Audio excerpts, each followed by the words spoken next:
Hey audience, yesterday I said I had a dream. I wanted to tell you about it, and I never did. And today, I forgot, so I don't remember. So I just want to remind you that those are already let down. Intro darkness, then redness, then whiteness. It ain't done. I had a great dream last night, though. Let's talk about it. So anyway, check it out. Some cactuses. No. Okay. I had this dream. It was really crazy. It was like an action movie.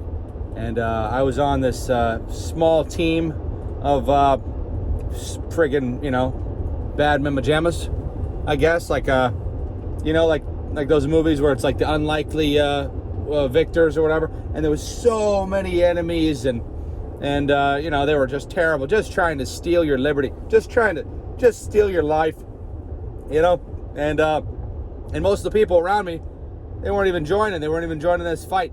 And this fight was clearly, it seemed like there was no chance of victory. And so, in the beginning of the dream, I was just like, what's the point? But then I realized, as Norm Macdonald said, if you're not M-worded for what you believe in, what's the point? So then I joined the other people and I stood in the fight and we started kicking some butt. Just kicking the booty. Just kicking it. Oh, I couldn't believe how good we were doing. And it seemed like there was no chance. And then I was like, man, why didn't I start earlier? And then everybody around me, we were building this confidence and just trying to get everybody to help us. And it was, dude, hold on, chill out. Car goes crazy when there's a break. When I get too excited, the car goes a little crazy. But, what was I talking about? Oh yeah, dream. It was amazing. And I woke up feeling so inspired. I felt like, you ever had a dream where you just felt like felt like a hero, and then you wake up and you're like, oh, it's just me. I had this one dream that I was, I've told this before, but I had this one dream forever ago. I don't have all that many dreams, but I had this dream when I was younger that I was in Disney. And I won a prize. I won the prize. It was the only one. And the announcer was like, and in first place, the winner of the prize, Toby Turner. And I was like, what? I don't ever win anything. Mega Man arms. So I grew Mega Man. As soon as, literally this happened in the dream. So it didn't happen. But I was like Mega Man arms. Because I knew I was dreaming at that point. Because I never won anything. I was so confident that I was dreaming. And then I actually grew Mega Man arms. And I just started unloading just balls of plasma into the audience. I thought it was a dream. I knew it was a dream. Hey, it's okay. If it's just a video game at that point. And, I was a kid. We're all a little M-wordy when we're kids. M-word, remember? So funny. Can you say that word? We talked about, somebody said yesterday, they're like, there would never be a Murder Bird episode in these days with this algorithm. I'm like, that's a good point. I don't know what I guess most of the video games involve us like killing people. It's terrible, but hey, it's fun because it's pretend. It's not so much fun when it's real. It's not something you really want to be in, not something I want to be in. I want us all to live in peace and harmony. Don't you? Yeah. Anyways, so, all right, what else? What else did I do? Oh yeah, I posted some samples of the cover for the book. For the book that I'm getting together, getting formatted, and I will see. I don't know exactly when I can get it published, but I got to do it. At some point. It would be terrible if I never did it.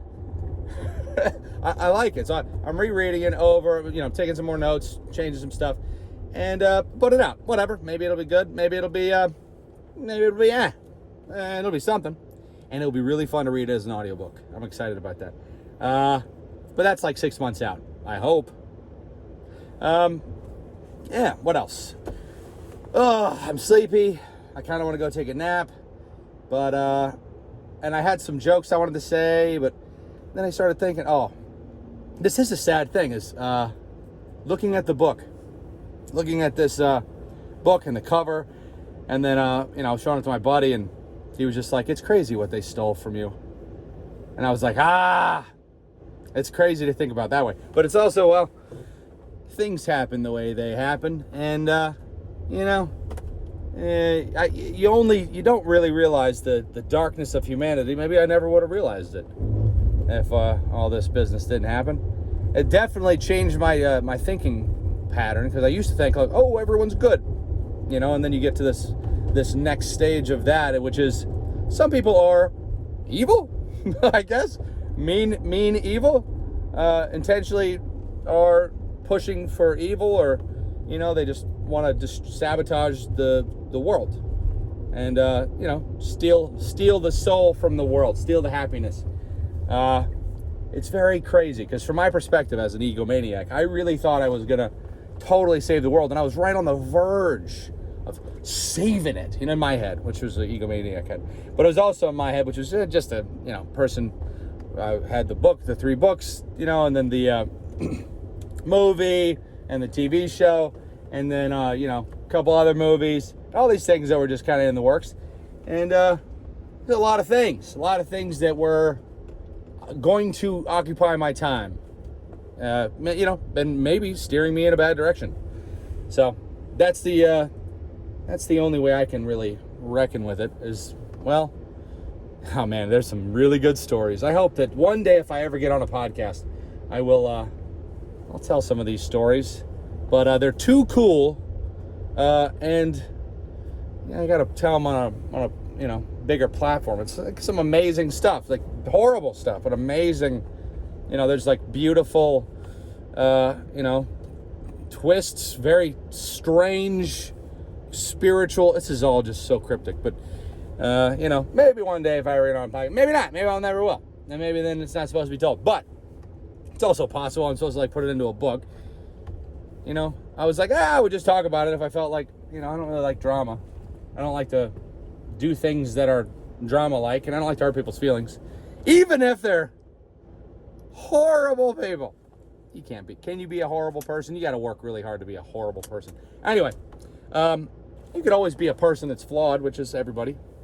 And then there's people that make horrible mistakes, or horrible decisions that they don't even realize are mistakes, because it hurts everyone. And that's the opposite of what I want to do. I want to help everybody.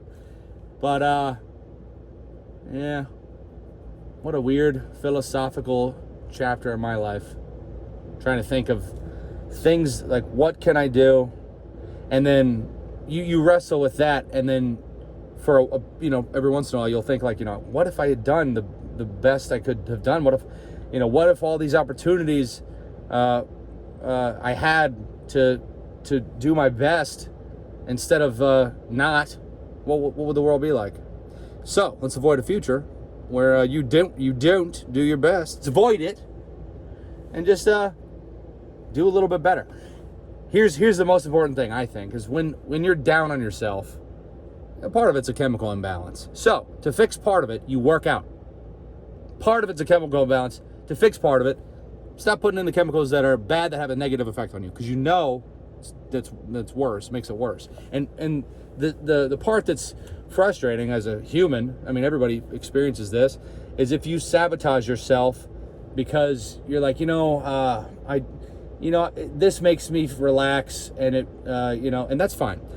It's fine to have something that makes you relax, but it's also, you have to be able to, it's hard. You have to objectively look at it from what's better overall. If let's say you need something, you go for it. If you need your coffee or whatever, which, by the way, I got mine. Thank you, by the way. If you guys have been joining this channel, if you guys are still watching right now, this has been a very, very odd video so far. But hey, that's every one of them. Hey, check it out. This is cheers. Thank you to all you guys that bought me coffees. I got a delicious coffee today, and by delicious I mean it's the kind of coffee that I order, which is absolutely flavorless.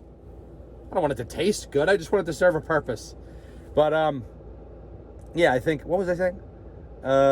Instead of sabotaging yourself, you could sabotage your own failure by deciding that your battle is against your own, your battle is against your lethargicity, your innate desire to chill and relax and just, go easy, You fight it in the gym, baby. Take it out on the gym. Lift some weights. Run around in circles. Do a little dance. Learn how to dance. Kick like a pony. Learn how to kick like a pony. Ride that horse. Ride a horse. Ride a horse. I don't know what I just said, but I had passion in it. I said I'm a little sleepy. All right. So I had this dream. It was an amazing dream. It was like a heroic, scary dream. Right. When I woke up and I was like, yeah. And then it was 3 o'clock in the morning and I couldn't fall back to sleep. It was a cool dream. But you wake up from a nightmare sometimes. But then you look at it and you're like, that was not a nightmare. That was awesome. And it was getting better and better and you got so excited. It started out as a nightmare. And then this is the same thing with you going to the gym, working out, just like, it's not even a big deal. You listen to a podcast, do some stuff, move some weight. That's all I've been doing. And I haven't done it today. I'm about to. But once you do that, you beat yourself up a little bit. Then you don't have to beat yourself up emotionally later. And then if the world beats you up, it doesn't matter. You're like, nah, I'm bettering myself.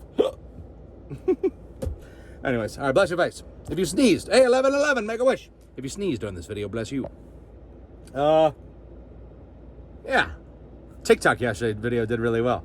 The one about the me sitting in the car with the button-up shirt. I was talking about the guide stones.